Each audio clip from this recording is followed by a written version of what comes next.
নমস্কার বন্ধুরা, মিঠির রান্নাঘরে সকলকে স্বাগত। আজকে আমি যে রেসিপিটা দেখাচ্ছি সেটা হচ্ছে পাবদা মাছের তেল ঝাল। তার জন্য দেখে নাও, আমি মাঝারি সাইজের পাবদা মাছ নিয়ে নিয়েছি। আমি এখানে 6 পিস নিয়েছি। এবার আমি পাবদা আর নিয়েছি এদিকে আর নিয়েছি হলুদ গুঁড়ো নিয়েছি, নুন নিয়েছি, কাশ্মীরি মির্চ নিয়েছি, চেরা কাঁচা লঙ্কা নিয়েছি, আর ধনে গুঁড়ো জিরে গুঁড়ো নিয়েছি, আর ধনেপাতা কুচি আর টমেটো কুচি নিয়েছি। এবার আমি মাছগুলোকে ম্যারিনেশন করব। তার জন্য আমি হলুদ গুঁড়ো দিয়ে দিচ্ছি, এর গায়ে নুন দিয়ে দিচ্ছি, আর আমি সর্ষের তেল দিচ্ছি। সর্ষের তেল দিলে কি হয়, তেলটা যখন মাছগুলো ভাজবো তখন তেলটা ছিটকবে না তো। আর আমি পাতিলেবুর রস দিচ্ছি, যাতে মাছের যে আষ্টে গন্ধটা যাতে না থাকে, সেই জন্য পাতিলেবুর রস দিয়ে দিলাম। দিয়ে আমি একটু মাছগুলোকে ভালো করে মেখে নিচ্ছি। এটা আমি 10 মিনিটের জন্য ম্যারিনেশন করে রেখে দেবো। ফিরে এলাম 10 মিনিট পর। কড়াতে আমি সর্ষের তেল দিয়ে সেটা গরম করতে দিয়ে দিয়েছি। এবার আমি মাছগুলোকে ভেজে নেব। সব মাছগুলো একসাথে ভাজবো না, ভেঙে যাবে মাছগুলো। আমি অল্প অল্প করে ভেজে নিচ্ছি। মাছগুলো দেখো হালকা করে ভেজে নিয়েছি। কড়াতে কালো জিরে আর শুকনো লঙ্কা ফোড়ন দিয়ে দিলাম।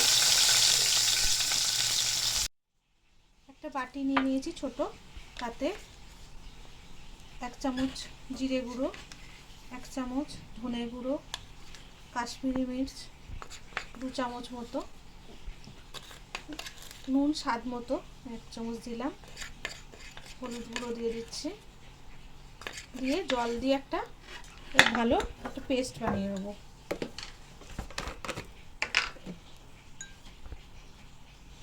পরিমাণ মতো জল দেবে, দিয়ে জলে ভালো করে গুলে নেবো মশলাগুলো। তেলের মধ্যে টমেটো কুচি দিয়ে দিচ্ছি, একটা ছোট টমেটো কুচি করে নিয়েছি আমি।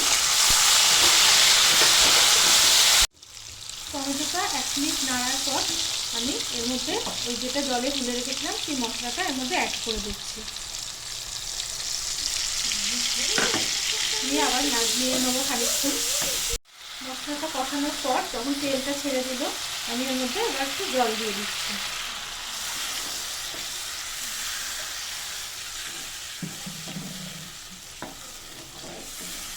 এবার চেরা কাঁচা লঙ্কাগুলো এর মধ্যে দিয়ে দিচ্ছি।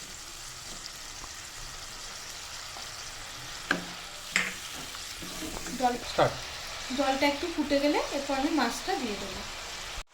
জলটা আমার ফুটে গেছে, এবার আমি মাছগুলো দিয়ে দিচ্ছি। মাছগুলো দিয়ে বেশিক্ষণ ফোটাবো না। মাছগুলো দিয়ে আমি এপিট ওপিট নেড়ে তারপর ধনেপাতা কুচিটা ছড়িয়ে দেবো। এই এপিট ওপিট নেড়ে নিচ্ছি। বেশি ফোটালে মাছগুলো ভেঙে যেতে পারে। আমি ধনেপাতা কুচিগুলো দিয়ে দিচ্ছি। আমি যেহেতু ধনেপাতা কুচি খেতে ভালোবাসি, তাই জন্য বেশি দিয়েছি, তোমরা একটু কমও দিতে পারো।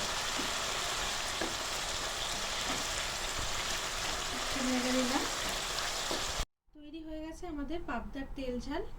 এটা গরম ভাতে খেতে অসাধারণ লাগে। এই রেসিপিটা সত্যি তোমরা বাড়িতে ট্রাই করে দেখো, আর গরম ভাতের সাথে খেয়ে দেখো, খুব ভালো লাগবে।